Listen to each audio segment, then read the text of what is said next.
Hello बच्चों, we are going to start the new chapter quadratic equation. Okay, in previous chapter polynomial you have learned about the quadratic polynomial. Quadratic polynomial के बारे में आपने अच्छे से पढ़ रखा है वहां पर। तो same things we are going to do here. Start वहीं से करेंगे। क्वाड्रेटिक पॉलिनोमियल ही आपका क्वाड्रेटिक इक्वेशन हो जाएगा, ठीक है। और उसके जो जीरोस निकालते थे उससे यहाँ पर हम लोग रूट्स के फॉर्म में उसको समझेंगे। तो बहुत सी चीजें आपको पिछले चैप्टर पॉलिनोमियल को आपने पढ़ा होगा, तो अच्छे से उसको तैयार कर लीजिए। तो वो सारे इसकी सारी जो कॉन्सेप्ट्स हैं वो आपको यहाँ पर हेल्प करेंगे। Okay, now see what is a quadratic equation. If px is a quadratic polynomial, this is a quadratic polynomial ना। क्वाड्रेटिक पॉलिनोमियल चैप्टर में पढ़ा है आपने। px जो है वो आपका एक क्वाड्रेटिक पॉलिनोमियल है जो कि स्टैंडर्ड फॉर्म होता है ax square plus bx plus c। Then px equal to 0। Now you will take the polynomial equal to 0, है ना। जो पॉलिनोमियल px होगा क्वाड्रेटिक पॉलिनोमियल, उसके इक्वल टू में आपको 0 लगा देना है। That is known as the quadratic equation.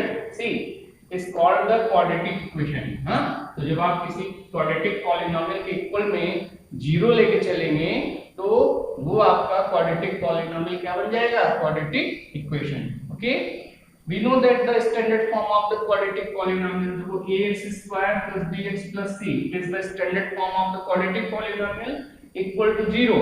Now it is a quadratic equation. तो बहुत ही ज्यादा डिफरेंस नहीं है, अच्छे से समझ लीजिएगा कि कब आप उसको क्वाड्रेटिक पॉलिनोमियल बोलते हो। when you will get ax square plus bx plus c, that is only the polynomial, quadratic polynomial। But अगर यहीं पे ax square plus bx plus c लिख के इक्वल टू में 0 भी लगा हुआ है, then it is a quadratic equation. Okay, a cannot be equal to 0 and a b c are belongs to real number, तो ये रियल नंबर्स होते हैं, ठीक है। चलो अभी नेक्स्ट जो टॉपिक है वो, जैसे वहां पे जीरोस था ना, आप लोग वहां पे जीरोस निकालने के लिए पहले फैक्टर करते थे और फिर जो फैक्टर्स को 0 के इक्वल लेते थे ना। तो यहाँ पे हम लोग को क्या निकालना है? Roots.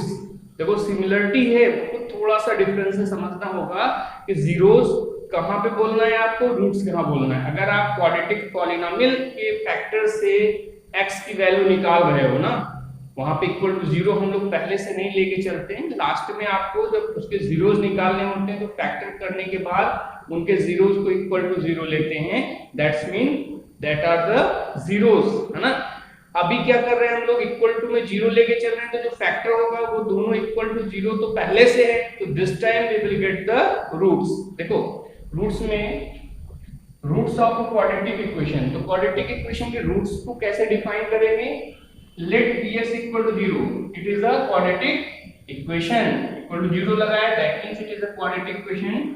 B a quadratic equation, then zeros, देखो फिर से यहां जीरोस आया ना, zeros of the polynomial px are called the roots of the equation px। तो देख सकते हो आप कि जो पॉलिनोमियल के जीरोस आते हैं ना, वो पॉलिनोमियल क्वाड्रेटिक पॉलिनोमियल के जो जीरोस आप निकालोगे वही यहाँ पर क्वाड्रेटिक इक्वेशन के फॉर्म में आप क्या उसको बोलते हो? रूट्स, है ना। यहाँ पे सॉल्यूशन ऑफ क्वाड्रेटिक इक्वेशन अभी सॉल्व करेंगे। तो क्वाड्रेटिक इक्वेशन के सॉल्यूशन को सॉल्व करते समय जब आपके x की ऑब्जेक्ट्स की वैल्यू निकालोगे ना, वही क्या होगा? Roots of the quadratic equation. Okay, now we can see, अगर देखो x इक्वल टू अल्फा लिया आपने, 10x equal to alpha is the root of the equation if and only if p alpha is equal to 0। देखो same लगभग वही concept यहाँ पर भी आ रहा है कि अगर x equal to alpha quadratic equation का एक रूट है, तो x equal to alpha put करने पे क्वाड्रेटिक पॉलिनोमियल की जो वैल्यू है वो 0 ही होगी, है ना। Like the zeros of the polynomial. तो बिल्कुल कंफ्यूज नहीं होइएगा, लगभग सिमिलर चीजें ही हैं। वहां पे आपने जीरोस कहा था, यहाँ पे आप उसको जब x की वैल्यू निकाल लोगे तो यहाँ पे क्वाड्रेटिक इक्वेशन के फॉर्म में इसको बोला जाएगा रूट्स, ठीक है। तो we are going to discuss some question also कि यहाँ पे देखो ये कैसे चेक करेंगे कि ये क्वाड्रेटिक पॉलिनोमियल जो बेसिक्स है वो स्टार्ट किया हुआ एक्सरसाइज। यहाँ किसी बुक को ले लो, एनसीईआरटी ले लो, आरडी ले लो, और तो बेसिक से स्टार्ट किया हुआ है, तो बेसिक क्वेश्चंस कुछ हम लोग आज डिस्कस करते हैं, then after that we will take the some good questions ना, जो कि एग्जाम में भी पूछे जाते हैं, ठीक है। तो देखो पहले तो हम ये चेक करेंगे कि क्वाड्रेटिक इक्वेशन है कि नहीं है, कैसे चेक करेंगे। स्टैंडर्ड फॉर्म अगर आपका ax² + bx + c is not equal to 0 मिलता है ना, तो वो क्वाड्रेटिक इक्वेशन होगा। And after that we will how we will make the quadratic equation. Quadratic equation का वर्ड प्रॉब्लम जो हम लोग को आगे अभी सॉल्व करने के लिए मिलेगा, तो वर्ड प्रॉब्लम का क्रिएशन कैसे करते हैं, how we will create a quadratic equation with the help of word problem. तो वर्ड प्रॉब्लम है आपका स्टेटमेंट्स लिखे हुए हैं और आपको इससे क्वाड्रेटिक इक्वेशन बनाना है। एंड इन लास्ट जो है क्वाड्रेटिक पॉलिनोमियल चैप्टर में भी आपने पढ़ा हुआ है कि कैसे आप फैक्टराइजेशन मेथड से जीरोस निकालते हो। तो same thing we will do here. यहाँ पे अगर आपके पास देखो यहाँ क्वाड्रेटिक पॉलिनोमियल इक्वेशंस हैं, तो आप इसका रूट्स कैसे निकालोगे, तो same thing you will repeat. फिर से आपको फैक्टर करना है मिडिल टर्म स्प्लिटिंग से, ठीक है, और you will get the roots. Okay, now we are going to discuss this questions quickly.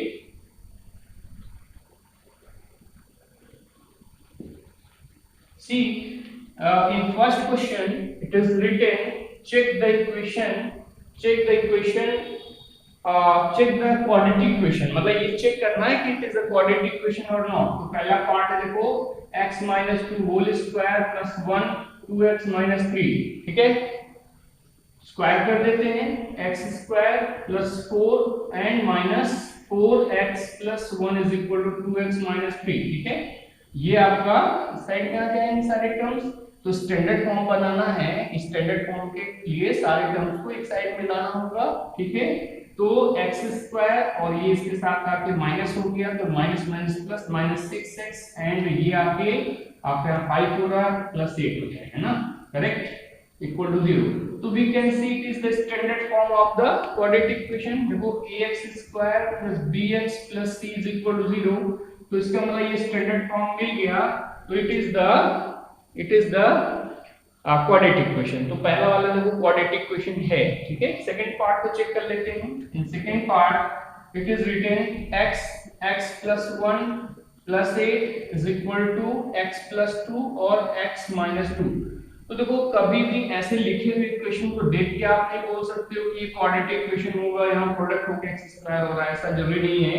तो first you will solve it. तो क्वेश्चन को पहले आप सिंपलीफाई करिए, सिंपलीफाई करके देखिए कि वो स्टैंडर्ड फॉर्म में कहीं एग्जिस्ट कर रहा है या नहीं कर रहा है, then we can say that it is a quadratic equation और not.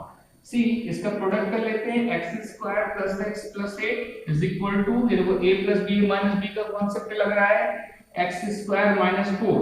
Now this time x² तो कैंसिल हो गया, क्या बचा आपके पास, इट इज x एंड ये इधर आएगा +12 is equal to 0।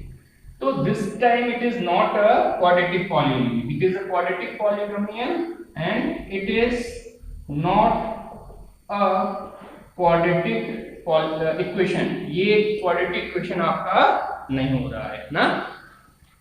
Second question आते हैं, डिस्कस करते हैं। इसमें हम लोग को इक्वेशन बना के दिखाना है क्वाड्रेटिक इक्वेशन। तो see what is given, okay,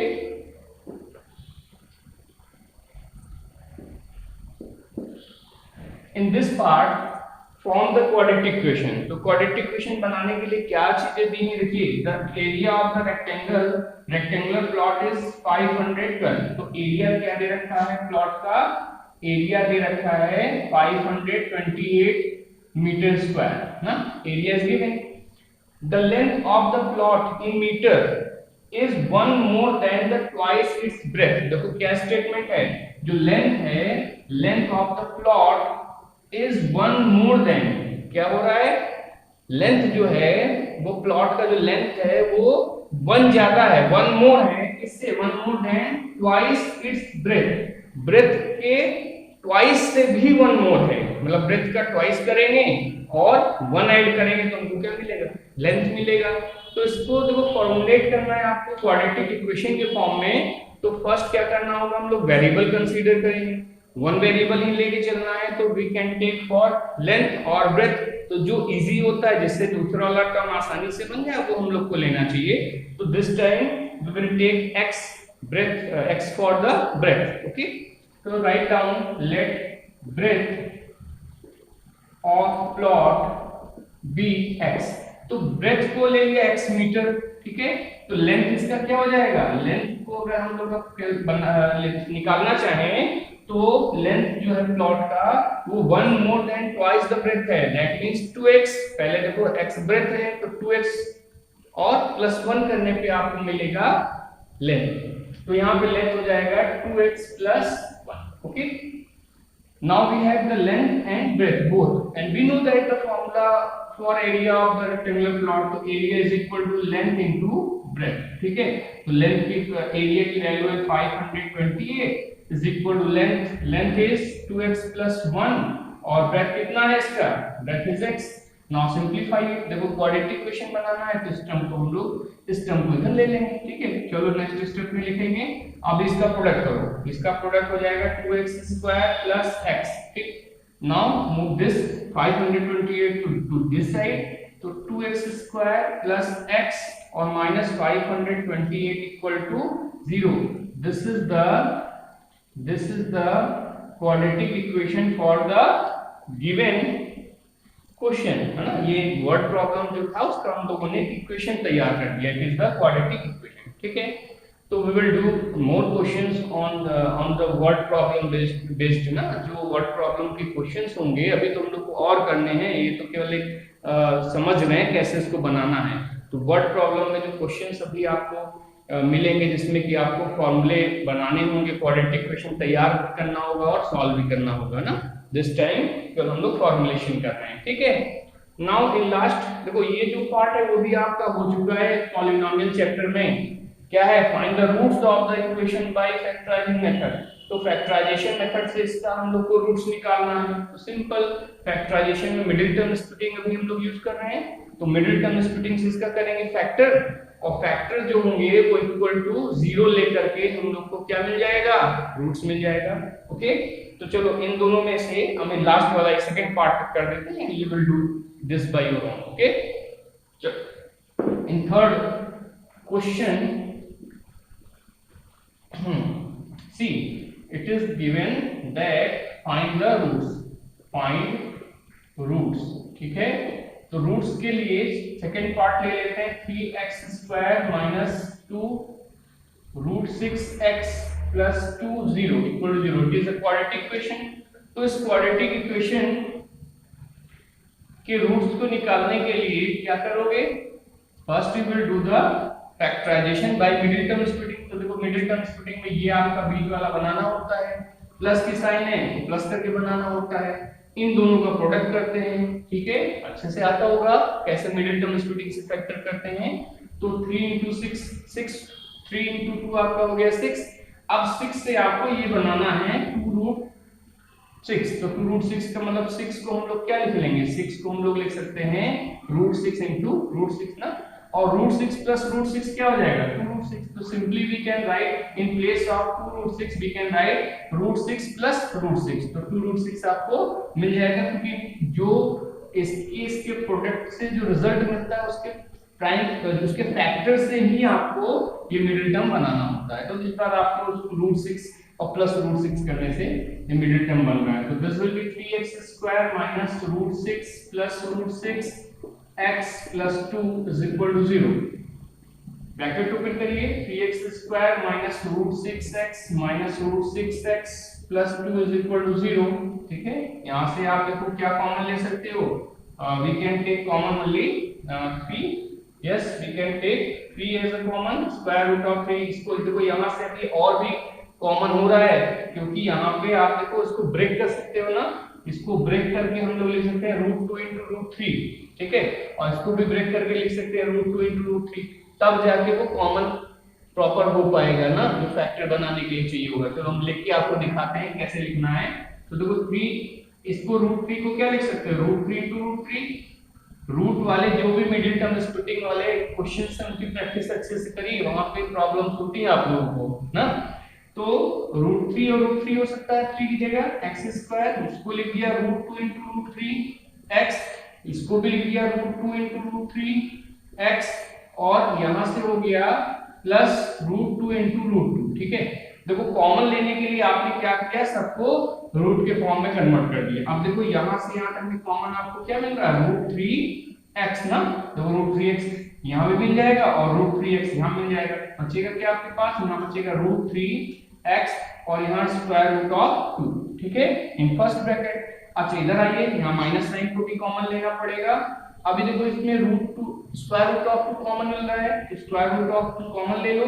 तो when you will take square root 2 as a common, तो क्या बचेगा ब्रैकेट के अंदर, देखो यहाँ ये दोनों बच रहे हैं, रूट 3x माइनस कॉमन लिया तो साइन चेंज हो जाएगा और एक स्क्वायर रूट 2 बाहर आ गया, एक स्क्वायर रूट 2 यहाँ हो गया ना। अब ये दोनों ब्रैकेट हो गए सेम, फिर कॉमन ले लेते हैं। इक्वल टू में देखो जीरो है हमारे पास, इक्वेशन है ना ये, तो this time it is a quadratic equation, तो इक्वल टू जीरो लिख के चलेंगे। अभी रूट 3x माइनस रूट 2 और रूट 3x माइनस रूट 2, ठीक है, इक्वल टू क्या हो गया, जीरो। अभी देखो ये या तो एक बार जीरो ले सकते हो, या तो ये जीरो होने का मतलब इन दोनों में से या तो ये जीरो होगा तो जीरो होगा, तो वन बाय वन हम लोग दोनों को जीरो लेंगे और we will find the value root of the quadratic equation. तो देखो यहां से क्या करेंगे, पहले इसको जीरो ले लेंगे ना, let root 3x minus root 2 is equal to zero. ठीक है, तो यहां से आपको x की वैल्यू क्या मिल गई, रूट 2 बाई रूट 3, और सिमिलरली ये सेम वैल्यू यहाँ भी मिल रही है, तो इस ब्रैकेट को भी ले लेंगे, रूट 3x माइनस रूट 2 तो इक्वल टू जीरो। तो यहाँ x इज इक्वल टू क्या हो गया, रूट 2 बाई रूट 3। तो देखो दोनों से आपको कैसी वैल्यू मिल गई, सेम वैल्यू मिल गई, तो दो roots of the quadratic equation are equal, है ना। अभी हम लोग आगे पढ़ेंगे नेचर ऑफ द रूट्स, तो वहां पे बता देंगे कि यहाँ पे इसके रूट्स कैसे हैं, रियल एंड इक्वल। ठीक है, रियल तो होंगे ही होंगे, ठीक है, और इक्वल भी हैं क्योंकि दोनों जो रूट हैं आपके सेम आ रहे हैं ना।